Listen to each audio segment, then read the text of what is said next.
안녕하세요. 매일같이 사연을 듣기만 하다가 큰맘 먹고 제 사연을 글로 쓰게 된 36살 된 여자입니다. 저도 제가 이곳을 찾아와 이야기만 듣고 가기만 반복했지, 제가 제 이야기를 여러분께 소개하게 될 거라고는 상상도 하지 못했습니다. 사실 저는 그동안 제가 참고 살면 된다고 생각을 하고 다른 분들의 용기 있는 결심을 응원하기만 했었는데요. 이제는 제가 그 응원을 전해받아야 할 시간인 것 같습니다. 시작부터 왜 이렇게 비장한가 싶으시죠? 물론 기상천외한 사건 사고가 많이들 있으니까 제 이야기가 그저 그런 평범한 일상이라고 생각이 드실지도 모르겠습니다.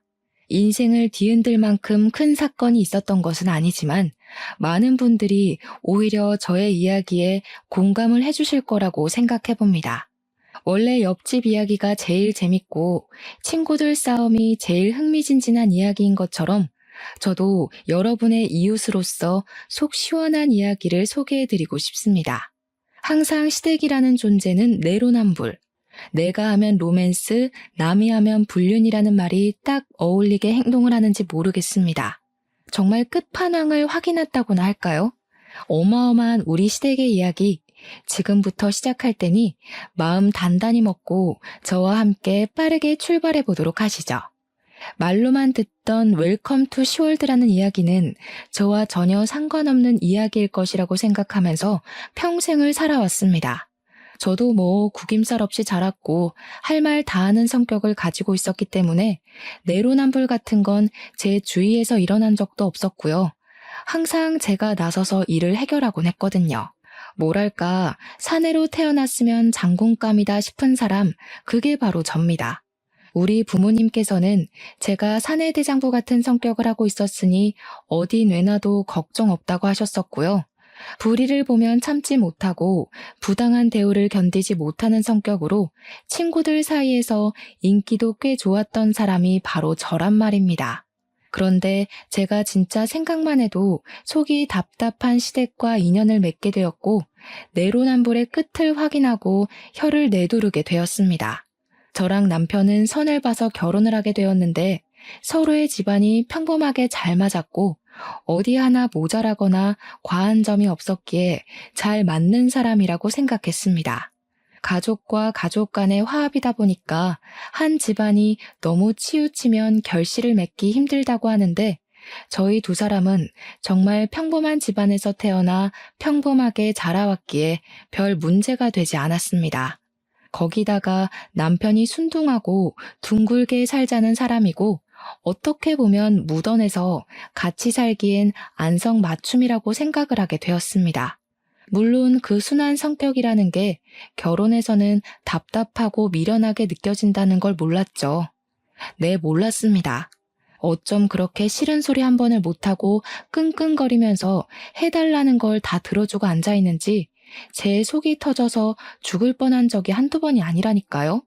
남편이랑 결혼을 준비할 때만 해도 우리 두 사람이 평생 검은 머리 팥불이 될 때까지 행복하게 살 것이라 믿어 의심치 않았습니다. 남편이랑 처음 부딪히게 된 사건은 결혼식을 코앞에 두고 신혼집을 얻으려고 이리저리 발품을 팔고 있을 때였습니다. 남편은 신혼집을 얻을 때 서울 외곽 쪽으로 집을 얻자고 박박 우겨댔고 저는 그런 남편의 말을 깡그리 무시하고 있었습니다. 당연히 외곽 쪽으로 가게 되면 교통도 불편하거니와 출퇴근이 너무 멀고 차도 막히고 대중교통에는 사람이 잔뜩 몰렸기 때문입니다. 무엇보다 저는 친정 쪽 근처에 집을 얻고 싶다는 생각이 강하게 있었기 때문에 친정과 매우 멀어지는 외곽 쪽은 아예 후보에도 없었던 지역이었습니다. 남편 회사가 외곽 쪽이랑 가까우냐? 그것도 아니랍니다.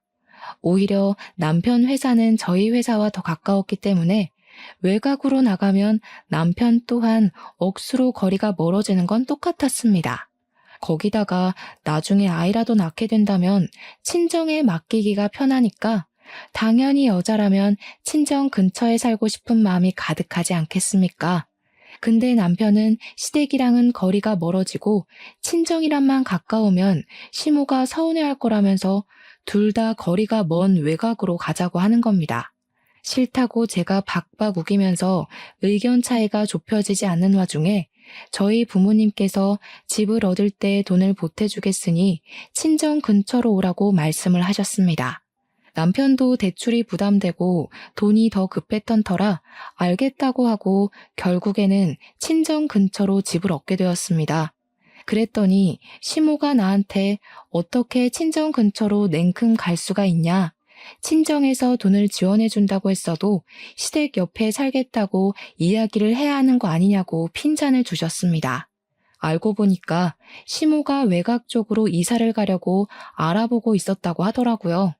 근데 저희가 친정 근처로 가니 외곽으로 이사를 가지 않겠다고 하더라고요. 신혼집을 그쪽으로 얻었으면 남편과 시모의 농간에 제대로 놀아날 뻔했던 것이었습니다. 친정집은 지금 시댁이 사는 동네보다 집값이 더 비쌌거든요. 재개발해서 아파트도 전부 새 것이었고요. 저는 뒤통수를 맞은 느낌이 드는 걸 지울 수 없었지만 결과적으로 일이 벌어진 건 아니어서 참았습니다. 남편에게는 누나, 그러니까 손이 신우가 하나 있었는데 저와 남편이 결혼을 하기 전에 신우가 이혼을 한 번 하고 애 딸린 남자와 재혼을 한 상태였습니다. 그러니까 신우가 키우는 아이, 시조카는 친자식이 아니었는데 진짜 이 기집애도 시자가 붙은 조카라고 대박 여우더라고요. 저한테는 오빠가 하나 있었는데 오빠랑 저랑 나이 차이가 10살이나 났습니다. 터울이 꽤 크죠? 제가 늦둥이였거든요. 오빠는 일찍 결혼을 했기 때문에 조카가 중학생이 되었는데 결혼하기 바로 전에 중학생이 된 기념으로 제가 좋은 선물을 하나 해주고 싶었습니다. 어떤 선물을 해줄까 고민했는데 실용성 있는 선물이 좋겠다 싶어서 제 친조카이니까 휴대폰을 선물로 사주게 되었습니다. 휴대폰을 바꿔야 할 시기가 오기도 했고 요즘 아이들이 어떤 휴대폰을 쓰냐에 따라서 인기의 척도가 바뀐다는 이야기를 들었거든요. 그래서 조카에게 휴대폰을 사주고 아껴서 조심히 쓰라고 신신당부를 했습니다.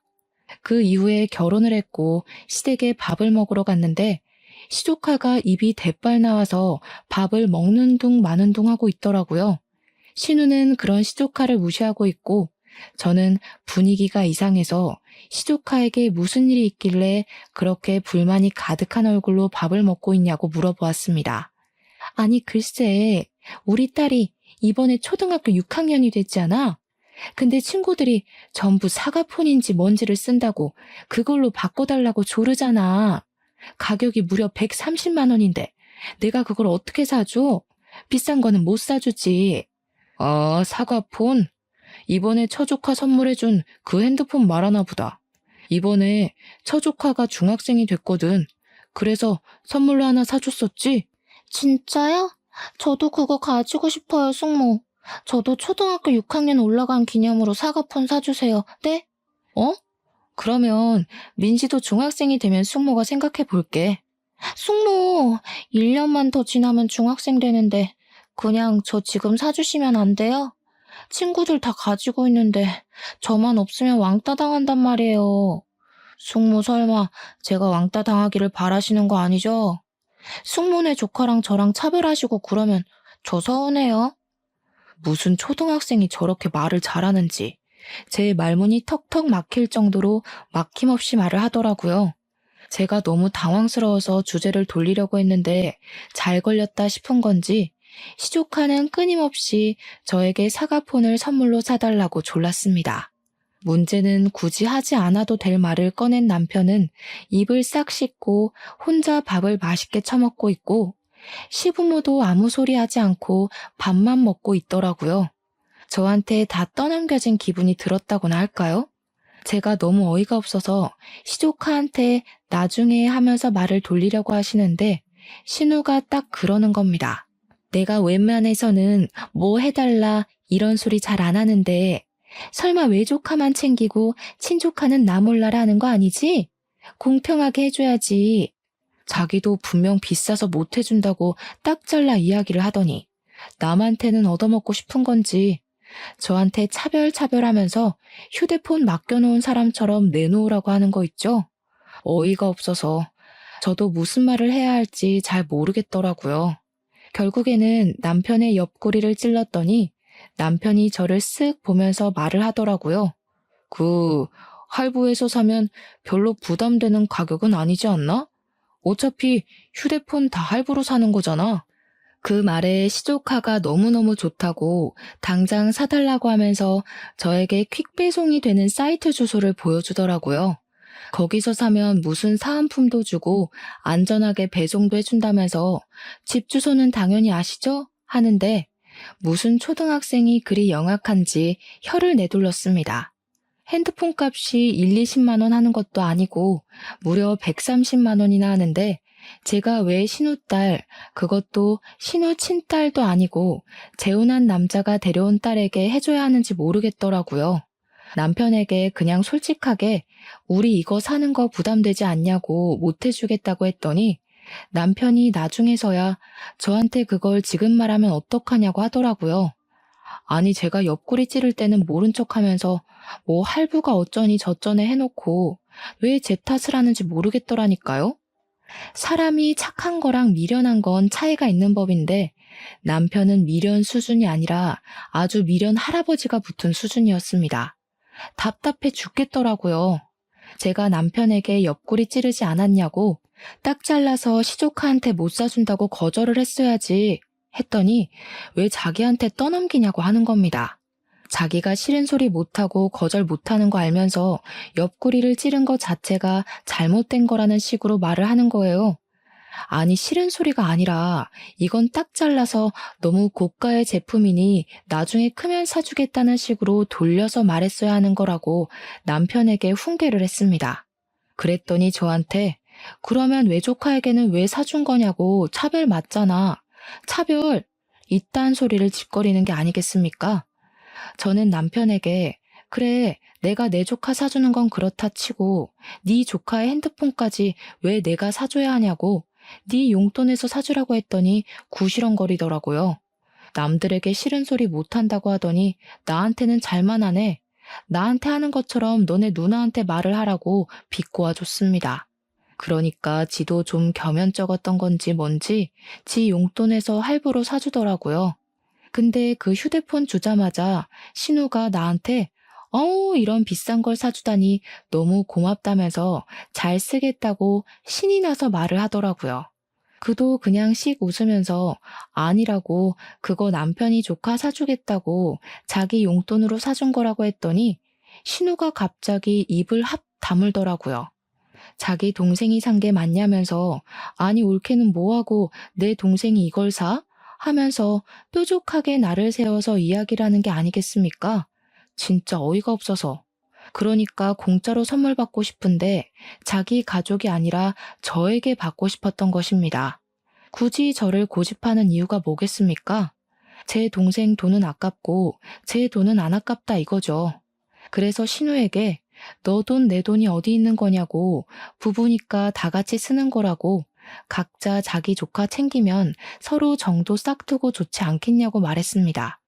신우가 저에게 완전 정색을 하고 알겠다고 한마디 딱 하더니 시모에게 가서 치사하게 싹 다 잃은 거 있죠?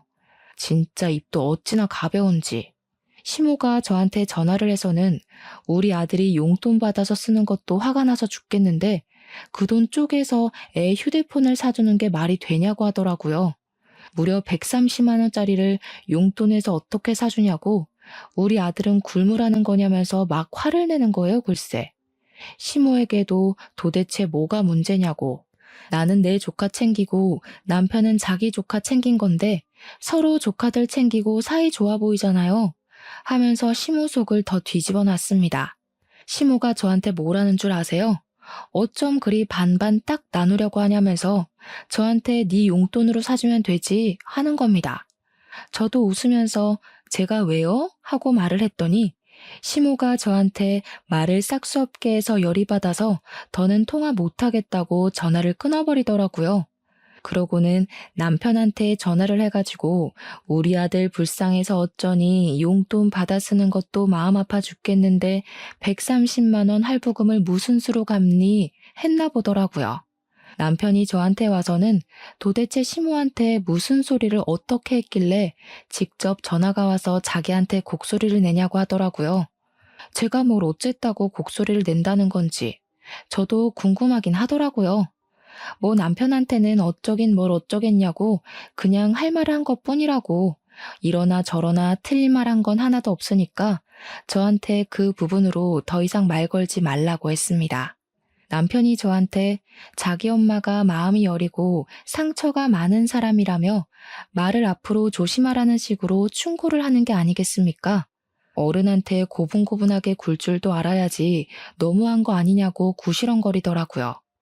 아니 싫은 소리 못한다는 사람이 왜 저한테는 그리 쉽게 잘만 하는지 이런 사람을 평생 믿고 살아도 괜찮은 건지 헷갈리더라고요. 시모는 그 뒤로도 저희 집 살림에 엄청나게 간섭을 하기 시작했습니다. 치가 떨려서 시모 전화를 받고 싶지 않을 정도였어요. 우리 아들로 시작된 전화는 결국 너는 애가 그거 하나 신경을 못 쓰니? 하는 말로 끝나곤 했거든요. 저에게 전화를 해서는 우리 아들이 겉절이를 좋아하니까 일주일에 한 번씩 배추를 절여다가 겉절이를 해서 먹이라는 소리. 제철 나물은 꼭 먹어줘야 몸이 튼튼해지는 거니까 이번에는 시금치를 데쳐라, 이번에는 냉이를 무쳐라 하는 소리. 결혼 전에는 아침마다 토마토와 케일, 사과 같은 걸 갈아서 찻즙 주스를 꼬박꼬박 먹였으니 너도 아침에 일어나서 찻즙 주스 신선하게 내려서 꼭 한 잔씩 주라는 소리. 영양제를 매일 챙겨주지 않으면 까먹고 먹지를 않으니까 알람 맞춰놓고 하나씩 먹여야 한다. 비타민이랑 칼슘은 시간차를 두고 먹여라 하는 소리. 아니 무슨 우리 남편은 알람도 못 맞추는 바보입니까? 왜 그거를 일일이 저한테 하라고 시키는 건지 정신 나가는 줄 알았습니다. 남편이 아니라 애를 키우는 기분이 드는데 제가 남편에게 제철마다 꼭 나물을 먹어야 하는 거냐, 찻즙 주스 마시는 걸 좋아하냐 물어봤죠. 그랬더니 해주면 좋지 하면서 뭉뚱그려 말을 하길래 결국에는 반찬 가게에서 사다가 나물 반찬을 주었습니다. 남편이 언제 이걸 다 했어 하면서 좋아하길래 반찬 가게에서 사온 거라고 솔직하게 말을 했거든요. 그랬더니 그걸 글쎄 시모에게 가서 고스란히 이야기를 한 겁니다. 집에서 반찬하는 게 뭐가 어렵다고 그걸 사다 먹이냐면서 정성이 들어가야 하는 거라고. 그래서 저는 사 먹는 게 만들어 먹는 것보다 절약이 된다. 나물 반찬 해줘봐야 한 끼 먹고 안 먹던데 집에서 하면 양이 많아지니까 다 상해버린다고 했습니다. 그러니까 시모가 시금치 같은 것들은 된장에 무치고 간장에도 무치고 된장국을 끓여도 되고 하면서 저도 아는 레시피를 막 말해주더라고요. 아니 누가 몰라서 안 해먹겠습니까? 그렇게 무쳐봐야 다 상한다니까. 제 말에 포인트를 못 잡으시는 것 같았습니다. 그래서 신모에게 그냥 어머님이 매번 나물 무치신다고 하니까 하실 때 넉넉하게 해서 저희 집에도 좀 가져다 주세요 했습니다. 그 말을 했다고 또 기분이 상해가지고 자기한테 해서 갖다 줄 생각은 안 하고 자기를 시켜 먹을 궁리만 하는 며느리라고 잔소리를 하시더라고요. 제가 나물 반찬을 좋아하는 것도 아니고 먹지도 않는 반찬인데 본인 아들 먹일 거면 본인 손으로 해서 먹이는 게 맞지 않나 싶고요. 시모의 잔소리에도 저는 굽히지 않고 꿋꿋하게 반찬 가게에 가서 반찬을 사다가 먹였습니다. 결혼한 지 6개월쯤 지났을 때였습니다. 어느 날 퇴근을 하고 집에 들어갔더니 집이 시끌시끌 하더라고요. 집에 누가 올 사람도 없는데 왜 이렇게 시끄럽나 하고 현관 바닥을 딱 보는데 신발이 어마어마하게 많이 있는 게 아니겠습니까? 순간 불안한 마음이 제 머릿속을 확 스쳐 지나가는데 현관 중문을 열고 거실 쪽으로 발을 디뎠더니 신우가 빼꼼 고개를 내밀더라고요. 올케 왔어? 저희 집에서 지금 뭐 하세요? 집에 들어가 보니까 신우의 시조카는 물론이고 시모까지 와 있는 게 아니겠습니까? 남편은 거실 소파에 누워서 휴대폰을 만지고 있더라고요. 어이가 없는 동시에 이게 무슨 일인가 싶어서 시모에게 물어봤더니 아무렇지 않게 대답을 하시더라고요. 어쩜 너네는 이사를 해놓고 한 번도 집에 놀러 오라는 소리를 안 하니? 그래서 우리가 이렇게 시간 내서 한번 찾아와 봤다. 배고프니까 얼른 밥부터 해라. 지금 시간이 꽤 늦었는데 아직도 식사를 안 하셨어요?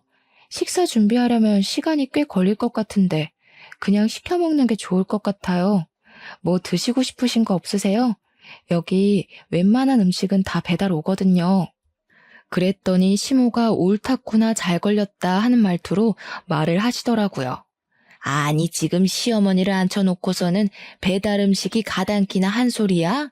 네가 그러고도 주부가 맞니? 미리 오신다고 연락을 주신 것도 아니고 약속을 잡은 것도 저랑 잡은 게 아닌데 제가 왜 밥을 차려야 하는 거예요? 재료도 없고 집에 먹을 것도 없어요. 아니 옳게 말을 조금 거칠게 하는 경향이 있네? 당연히 주부가 남편 밥을 챙겨야지. 먹을 게 없으면 어쩌라는 건데? 저는 주부가 직업이 아닌데요? 엄연히 직장이 있는 사람이에요. 저 4대 보험도 되거든요? 그러는 신우는 아주버님 밥 안 챙기고 여기서 뭐 하시는 거예요? 어머님도 집에 가셔서 아버님 식사 챙겨주셔야 하는 거 아닌가요? 그러니까 신우도 시모도 입을 싹 다물더라고요. 그러길래 도대체 왜 저를 못 잡아먹어서 안달인지 모르겠다니까요. 신우도 괜히 민망한지 자기 남편은 밖에서 밥 먹고 온다고 했다고 조용히 말을 하더라고요. 그러니까요. 아주버님도 밖에서 저녁 사드시고 온다는데 저희는 왜 사 먹으면 안 되냐고요. 아유 말대답. 너네가 평소에 뭐 해먹고 사는지 궁금하니까 밥 한번 차려봐. 짜증이 확 나고 저러는 이유가 투명하게 보여서 그냥 라면 5개를 끓이고 반찬 가게에서 사온 나물이랑 김치를 꺼냈습니다. 김치도 일부러 보란 듯이 대형마트에서 파는 봉지김치를 꺼냈더니 시모가 기겁을 하면서 이런 중국산 김치를 먹는 거냐고 화를 내는 게 아니겠습니까? 대기업 마크가 떡하니 찍혀 있는데 중국산은 무슨 얼어 죽을 중국산이라는 건지. 어머님, 땡땡 기업 모르세요? 대한민국 10대 기업 안에 드는 땡땡 기업이요. 이 김치 거기 회사에서 나온 건데 국산 김치가 어떻게 중국 김치예요? 너무 재밌다. 그럼 땡땡 기업이 중국 기업이라는 소리예요? 어디 가서 그런 이야기 하시면 큰일 나요. 그랬더니 시모가 자기는 라면 안 먹는다고 밥 달라고 하기에 저쪽에 가시면 즉석밥 있으니까 데워 드시라고 했습니다. 저도 열이 받으니까 막 나가게 되더라고요. 말을 뱉으면서도 어찌나 속이 시원하던지 정말. 제가 룰루랄라 공격들을 다 받아쳐내니까 작전을 바꾼 건지 뭔지 시모가 아이고 우리 아들 불쌍해서 어떻게 하는 겁니다. 불쌍한 우리 아들. 엄마가 옆에 딱 붙어서 살았어야 밥도 챙겨주고 하는 건데. 그래, 이건 올케가 좀 너무했다. 다른 것도 아니고 라면 하나 딱 끓여주는 거야? 맛만 좋은데 왜 그래? 와, 숙모, 라면 진짜 잘 끓이시네요. 쩐다 쩔어. 면 꼬들꼬들한 거 봐. 그 와중에 시족하는 맛있다면서 신나서 라면을 먹더라고요. 이게 사과폰의 힘인가 싶기도 했습니다. 그날 그렇게 라면만 먹고 돌아간 시모는 이가 갈렸는지 한동안 잔소리도 하지 않으셨습니다. 또 시간이 조금 흐르고 저희 친오빠가 중학교 들어간 딸이 첫째인데 이번에 둘째 아들을 아주 큰 터울을 가지고 낳게 되었습니다. 나이 차이가 꽤 많이 나는 늦둥이인데 부부 금술이 좋아서 그런 건지 예상치 못한 아이가 떡하니 생겼고 이것 또한 축복이라면서 아이를 무리해서 출산하게 되었습니다. 아들을 낳았다면서 당연히 우리 집에서도 무척이나 좋아하셨고 저도 선물을 챙겨서 둘째 조카를 보러 가고 했습니다. 근데 그 소식을 시댁에서 들은 건지 저한테 시모가 대뜸 전화를 하지 않겠습니까? 그러더니 저에게 집 근처에 백화점이 있냐고 물어보시더라고요. 그래서 백화점 있다고 15분 거리에 있는데 무슨 일이시냐, 뭐 필요한 게 있으시냐 상투적인 질문을 드렸습니다. 그랬더니 백화점 지하 코너에 가면 비싸고 질이 엄청 좋은 과일들이 많이 나왔을 거라고 하시더라고요. 지금이 뭐 사과가 제철이니 어쩌니 하시는데 왜 그러시나 싶었죠. 사과가 드시고 싶어서 사오라는 이야기를 돌려 하시는 건가 했는데 저한테 그 과일을 사다가 전용 세제 말고 식초물에 깨끗하게 씻으라고 하더라고요. 과일 세척 세제를 쓰면 뭐 나쁜 성분이 섞여 있을 수밖에 없거니와 깨끗하게 다 씻겨 내려가지 않는다 어쩐다 하면서요. 그 이후에 믹서기 같은 곳에다가 갈면 건더기가 생긴다면서 저에게 깨끗하게 씻은 과일을 강판에다가 정성스럽게 갈아 내리라고 하셨습니다. 순간 우리 둘째 조카를 챙기라고 이러시는 건가 싶어서 아직 너무 신생아라서 과일은 먹을 수 없다고 이야기를 했더니 시모가 응? 하시더라고요. 뭔 소리를 하는 게냐? 우리 아들 주라고, 우리 아들. 우리 아들이 과일을 깎아 놓으면 잘 챙겨 먹지를 않아. 그러니까 그렇게 강판에 갈아서 냉장고에 넣어둬라. 아침에 하나씩 꺼내주면 잘 먹는다. 우리 아들이 과일도 잘 챙겨 먹어야지. 맨날 밥만 먹으면 안 돼.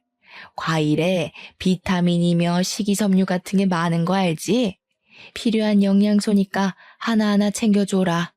제가 진짜 어이가 없어서 예 하고 대충 전화를 끊고는 퇴근하고 남편에게 물어보았습니다. 여보, 혹시 과일을 깨끗하게 잘 씻어서 강판에 갈아 놓으면 무슨 생각이 들어? 글쎄, 개밥? 아니면 뭐 잼 만들게?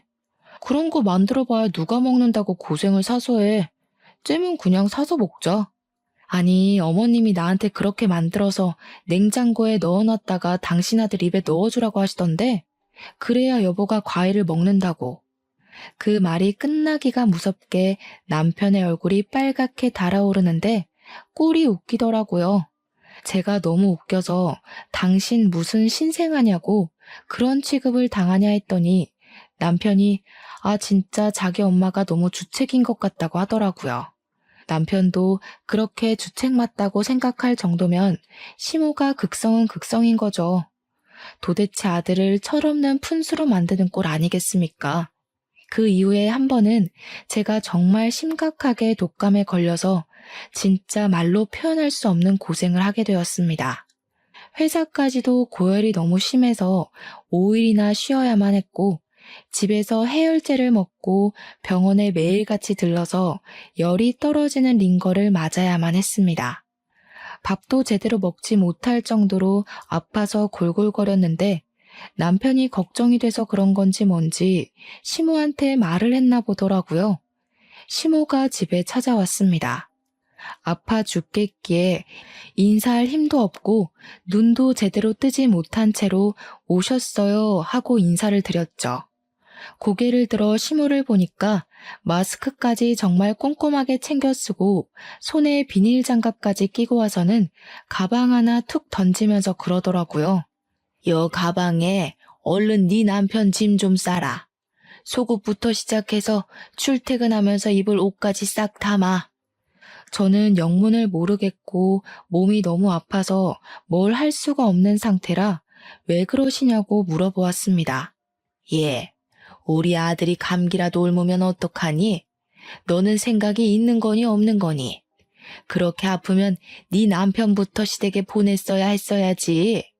아픈 것도 서러워 죽겠는데 저한테 저런 소리를 하니까 짜증도 나고 속상하기도 하고 그러더라고요. 무슨 사춘기 소녀인 것 마냥 기분이 나빠져서 획 토라져 말을 했습니다. 어머님, 저 진짜 손 하나 까딱할 힘이 없어요.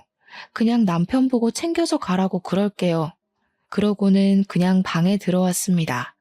열이 너무 올라서 어지러움이 심각할 정도라 침대에 누웠는데 따라 들어오신 시모가 제 이불을 확 걷어내더니 등짝을 때리더라고요. 남편 짐을 저보고 챙기라면서 일 끝내고 들어온 남편 고생하게 그 힘든 일을 시키냐고 잔소리를 하시는 겁니다. 진짜 저에게 데스노트가 있었으면 우리 시모의 이름을 적어서 심장마비에 걸리게 만들고 싶을 정도로 화가 났습니다. 그럼 어머님이 챙기시던가요? 제가 아파 죽겠다는데 여기까지 쫓아오셔서 뭐 하시는 거예요? 너 지금 내가 누군지 알고 소리를 지르니? 옛날에는 시어머니라면 눈도 제대로 못 쳐다봤는데 세상 참 좋아졌다. 그러면서 제가 계속 누워있으니까 다시 한번 제 등짝을 찰싹 소리가 나게 때리시는데 제가 너무 열이 받아서 시모의 손을 확 때려버렸습니다. 놀래가지고 저를 눈 동그랗게 뜨고 쳐다보는데 진짜 그 표정까지도 정나미가 뚝뚝 떨어지더라고요. 저 때리지 마시라고요. 지금 누구는 귀한 자식 아닌 줄 알아요? 너 지금 나 쳤니? 그런 거니? 친 건 어머님이고요. 저는 뿌리친 거죠. 그게 그거지.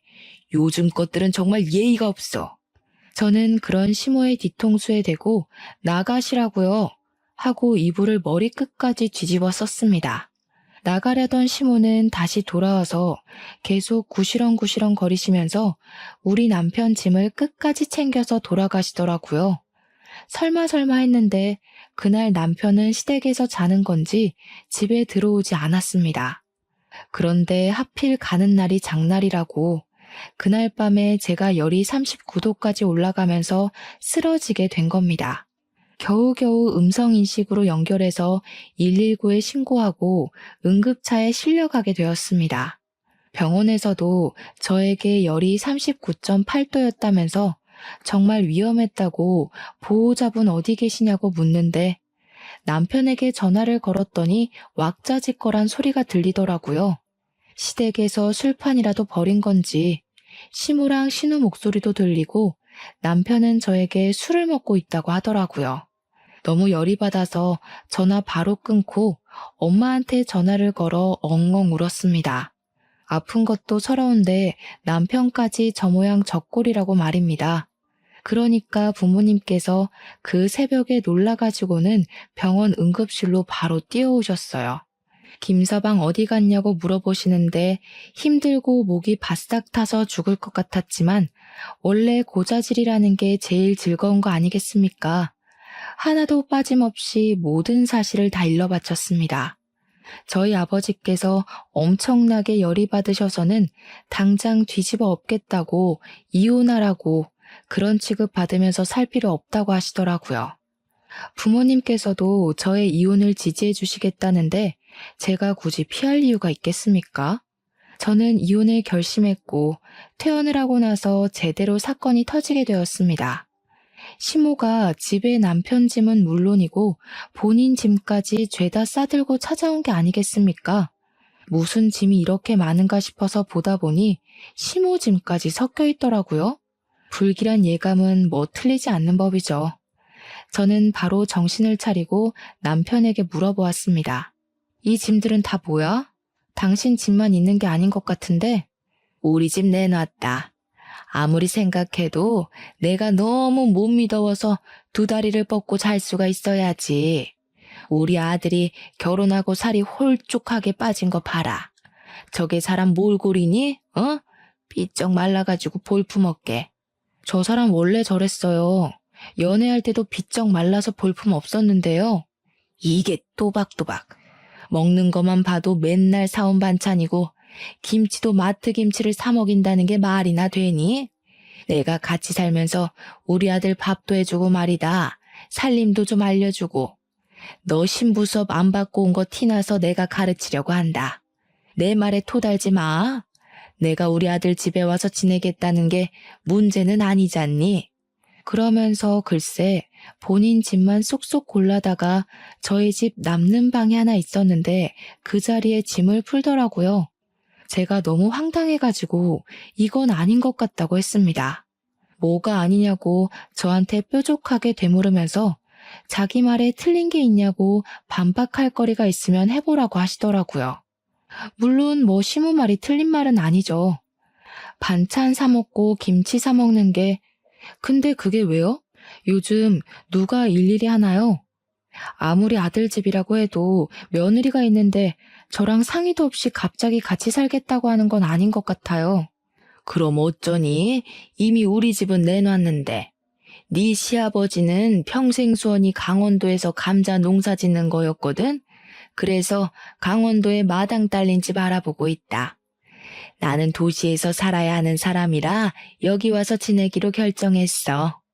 내가 우리 아들 집에 오는데 네 의견은 별로 필요 없는 것 같은데? 내 배로 낳은 자식 내가 끼고 살겠다는데 왜?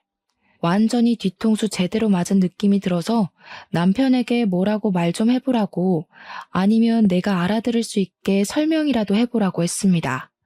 그랬더니 남편이 천하태평 묵사발에 밥 말아먹는 소리를 하더라고요. 엄마는 도시 살고 싶어 하고 아빠는 시골 살고 싶어 하고 딱 아기가 맞잖아. 엄마 혼자 살면 외롭기도 하고 같이 살면 좋고 그리고 우리 맞벌이 하니까 밥 해먹기도 쉽지 않았는데 엄마랑 같이 있으면 편하긴 하겠지. 쪽수로 밀어붙이기로 결심을 한 건지 뭔지 두 명이서 밀고 들어오며 박박 우기니까 제가 집을 나가지 않는 이상 답이 나지 않겠더라고요. 당장 친정에 가기도 애매하고 해서 일단 쫓아내봐야겠다고 생각만 했습니다. 근데 다음날 퇴근하고 집으로 오니 남편의 말대로 밥이 차려져 있기는 개뿔, 재료만 수북히 쌓여 있더라고요. 이게 다 뭔가 싶어서 시모를 바라보았습니다. 그러니 시모가 저에게 타이밍 맞춰서 잘 왔다면서 이제 밥을 하자고 하더니 양파를 썰어라, 국을 해라, 볶아라, 감봐라, 차려라. 난리를 부렸어요. 이게 남편이 말하는 밥 해주러 온 시모인 건가 싶어서 멍하니 남편을 바라보았죠. 그저 시모는 제가 하는 걸 지켜보러 온 사람이었습니다. 그러면서 우리 아들은 적어도 오첩밥상은 있어야 한다면서 저에게 앞으로 반찬 신경을 쓰라고 이야기를 하는 것이 아니겠습니까? 내일은 사골국을 먹어야겠다고 하면서 핏물을 이미 빼놓고 있다며 아침 5시에 일어나서 출근 전까지 푹 고아놓으라고 하시더라고요. 제정신인가요? 저는 출근해야 하는 사람인데 제가 당연히 못하겠다고 말을 하니까 제 등짝을 때리면서 시어머니가 시키는데 어디서 토를 다냐고 하더라고요. 일단 무시하고 잠을 잤거든요. 아침에 알람도 일부러 안 해놓고 잤는데 갑자기 5시에 시모가 안방문을 벌컥 열고 들어와서는 저를 깨우는 겁니다. 그놈의 사골국 끓이라고요. 진짜 욕이 절로 나오는 거 있죠? 너무 열받아서 남편까지 깨웠더니 시모가 또 제 등짝을 때리면서 어디 잠자는 남편을 깨우냐고 하더라고요. 제가 그날 사골국 끓이면서 이혼을 결심했는데 이대로 쉽게 놓아주면 너무 억울하지 않겠습니까? 바로 그날 저도 친정 부모님을 호출했습니다.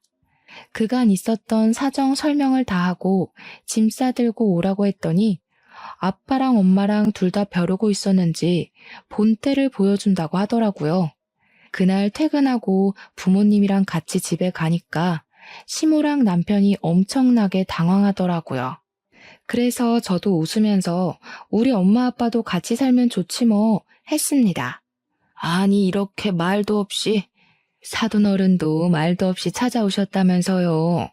저희 집은 제가 요리를 하기 때문에 오늘 저녁은 제가 차리도록 하겠습니다. 그러니 시모가 안절부절 가만히 있지를 못하더라고요. 막 며느리가 하면 되는데 하면서 당연스럽게 저를 쳐다보는데 우리 엄마가 그러셨습니다. 어디 우리 귀한 딸 손에 물을 묻히라고 하십니까? 김서방, 자네는 뭘 그리 몰뚱히 서 있나? 당장 와서 마늘부터 까. 그러자 시모가 자기가 하겠다고 두 팔 걷고 나서는 거 저희 어머니께서 꾹 눌러 앉히셨습니다. 저희 어머니 팔 힘이 장사시거든요. 여자가 왜 주방에 들어갑니까? 그거 다 옛날 말이죠. 김서방, 자네가 들어와서 하게나. 남편은 TV 보면서 탱자탱자 쉬려고 했다가 저희 부모님 때문에 쉬지도 못하고 꼼짝없이 끌려서 그날 밤 내내 요리하고 설거지하고 빨래 정리를 했습니다. 그리고 뻗어서 자려고 하는데 시모가 슬쩍 와서 말을 하더라고요. 사돈댁은 언제 집에 가시니? 가긴 어딜 가세요. 저희 부모님도 집 부동산에 내놓고 오신 건데요. 시모가 부들부들 떠는데 뭐 어쩌겠습니까? 시모가 방에 들어가려고 하니까 그제야 남편이 저희 집에 남는 방이 없어서 하면서 웃더라고요.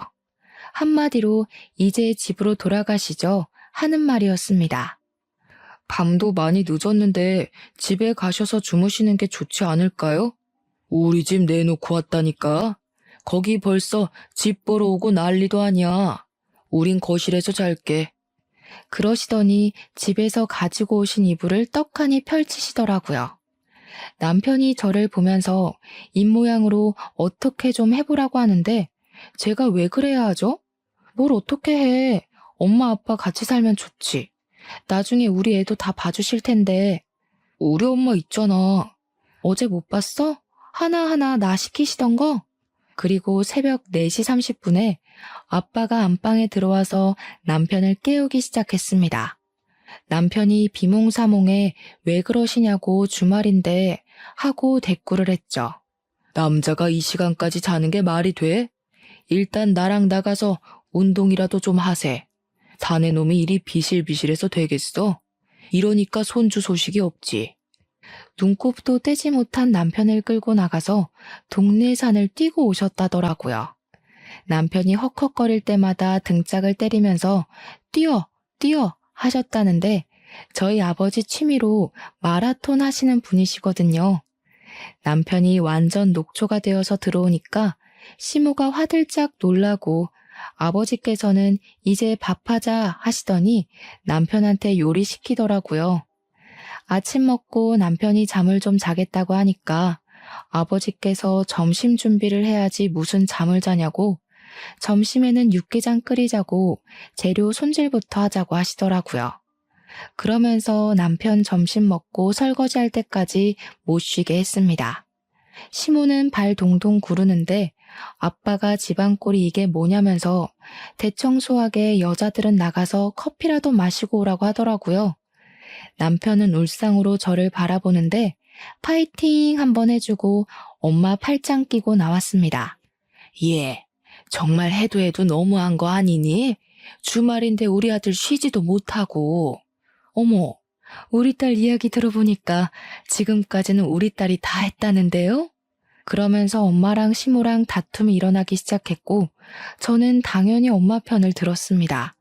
요즘 누가 여자 할 일 남자 할 일 나누냐고 그렇게 따지면 저도 직장 다니면서 돈을 벌고 있지 않냐고 시모에게 퉁명스럽게 대꾸를 했습니다. 이혼하기로 마음을 먹고 난 다음이라 그런지 말투도 존중을 해줄 필요가 전혀 없더라고요. 집으로 돌아가니까 남편이 더 이상은 비 못 맞추겠다면서 시모를 내보낼 테니 저희 부모님도 빨리 집으로 보내라고 하더라고요. 그래서 저는 미리 준비한 이혼 서류를 꺼냈습니다. 그게 뭐냐? 시모는 화들짝 놀라고 부모님께서는 서둘러서 짐을 챙겨주셨습니다.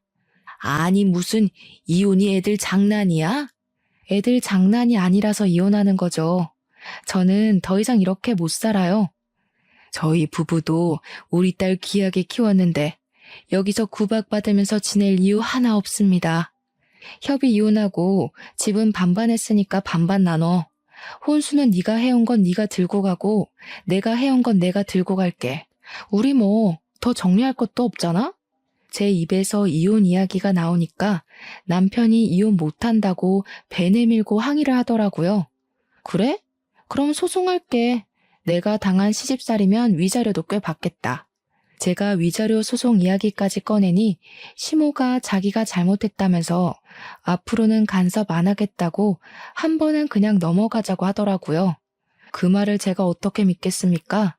그냥 짐 싸서 나온 뒤에 이혼하자고 계속 이야기를 했더니 남편이 협의 이혼해주겠다고 하더라고요. 위자료를 챙겼더라면 더할 나위 없이 좋았겠지만 빨리 저 지겨운 인간들이랑 인연을 끊고 싶어서 그냥 협의 이혼으로 진행했습니다. 지금은 친정에서 편안하게 마음 안정을 취하며 앞으로 어떻게 미래를 꾸며나갈지 계획을 쓰고 있는 중이랍니다. 이혼한 지 이제 한 달밖에 되지 않았지만 벌써부터 명치에 얹힌 분노들이 다 내려가는 느낌이네요. 제 이야기처럼 여러분들의 화도 가라앉고 분노도 사라지길 바라며 오늘의 사연은 여기까지 적어보겠습니다. 저의 긴 사연 들어주신 여러분 정말로 감사드립니다.